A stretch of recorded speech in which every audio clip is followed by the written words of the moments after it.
Assalamualaikum warahmatullahi wabarakatuh. Perkenalkan, nama saya Peta Lydia, NPM 1812-1003. Di sini saya akan mempresentasikan proposal saya yang berjudul Peningkatan Keterampilan Menulis Puisi Menggunakan Media Gambar pada Siswa Kelas 8 SMP Negeri 13 Bandar Lampung.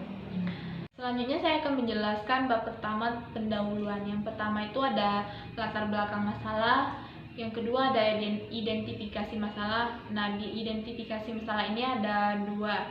Yang pertama itu faktor internal dan yang kedua faktor eksternal. Nah, selanjutnya ada yang ketiga, rumusan masalah. Yang keempat, tujuan penelitian.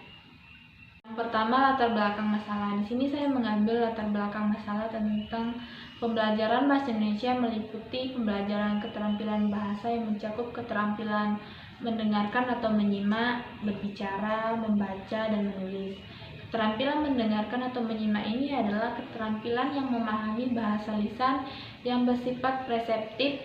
Dengan demikian, mendengarkan di sini bukan sekedar mendengarkan bunyi-bunyi bahasa, melainkan memahami bacaan juga. Yang kedua, identifikasi masalah. Nah, di identifikasi masalah ini ada dua. Yang pertama, faktor internal, dan yang kedua, faktor eksternal. Nah, faktor internal ini adalah faktor yang ada dari siswa yang mempengaruhi hasil belajar siswa itu sendiri. Faktor internal ini mencakup kondisi fisik seperti organ tubuh, kondisi psikis, serta kemampuan intelektual, emosional, dan kondisi sosial, seperti kemampuan bersosialisasi dalam lingkungan. Kondisi fisik seorang siswa menentukan keberhasilan belajarnya. Hal ini berkaitan dengan kemampuan organ tubuhnya dalam melakukan kegiatan fisik belajar.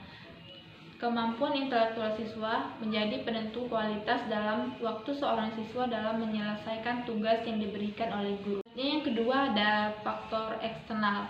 Nah, faktor eksternal ini adalah faktor dari luar diri seorang siswa yang dapat mempengaruhi hasil belajar dari siswa itu sendiri. Faktor eksternal ini seperti variasi dan tingkat kesulitan materi atau stimulus yang dipelajari, tempat tinggal, iklim, suasana lingkungan, dan budaya belajar masyarakat. Faktor eksternal ini berasal dari luar individu siswa, yaitu kondisi dan pelakuan yang dapat direkayasa atau diciptakan di sekitar siswa dan juga dapat mempengaruhi proses serta hasil dari belajar siswa itu sendiri. Kondisi atau pelakuan ini memberikan rangsangan yang menentukan bagaimana siswa memperoleh pengalaman belajar itu sendiri. Yang ketiga ada rumusan masalah. Berdasarkan identifikasi masalah yang telah diuraikan tadi, maka rumusan masalah yang saya ajukan dalam penelitian ini adalah apakah penggunaan media gambar dapat meningkatkan keterampilan menulis puisi pada siswa kelas 8 SMP Negeri 13 Bandar Lampung. Yang keempat ada tujuan penelitian. Tujuan penelitian di sini ada dua. Yang pertama tujuan umum dan tujuan khusus. Tujuan umum ini adalah tujuan yang bersifat umum atau memiliki skala yang besar. Secara umum, tujuan dalam penelitian tindak kelas ini adalah untuk meningkatkan aktivitas dan hasil belajar pada pelajaran bahasa Indonesia. Sedangkan tujuan khusus adalah tujuan yang bersifat khusus untuk fokus yang ingin dicapai.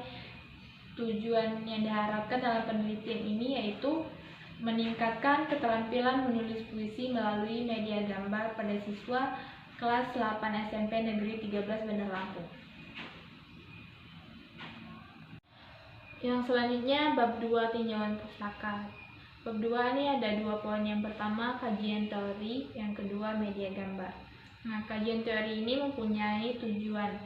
Yang pertama, mencari informasi yang relevan dengan masalah yang akan diteliti. Yang kedua, mengkaji teori-teori yang relevan dengan masalah yang akan diteliti sebagai landasan dan acuan teoritas. Dan yang ketiga, mendapat informasi mengenai aspek-aspek mana dari topik yang sama yang sudah dapat diteliti agar dapat dihindari duplikasi. Selanjutnya media gambar. Di antara media yang ada, media gambar ini adalah media yang paling umum untuk dipakai. Hal ini dikarenakan siswa lebih menyukai gambar daripada tulisan. Apalagi jika gambar yang dibuat dan disajikan sesuai dengan persyaratan yang baik. Sudah tentu akan menambah semangat siswa dalam mengikuti proses pembelajaran. Media gambar ini lebih mudah dimengerti dan dinikmati, mudah dapat dijumpai, serta banyak memberikan penjelasan bila dibandingkan bahasa verbal ataupun kata-kata. Selanjutnya bab 3, metode penelitian. Penelitian yang digunakan berbentuk tindakan kelas. Menurut Suharsini Arikunto 2016 halaman 3, penelitian tindakan kelas merupakan suatu pencermatan terhadap kegiatan belajar berupa sebuah tindakan yang sengaja dimunculkan dan terjadi dalam sebuah kelas secara umum. Selain pengertian tadi, penelitian tindak kelas dapat diartikan sebagai sebuah penelitian yang menuntut kerjasama penelitian, guru, siswa, dan staf sekolah yang lain untuk menciptakan kinerja yang baik. Sekian presentasi dari saya. Apabila ada kesalahan dan kekurangan, saya mohon maaf. Wabillahi taufiq wal hidayah. Wassalamualaikum warahmatullahi wabarakatuh.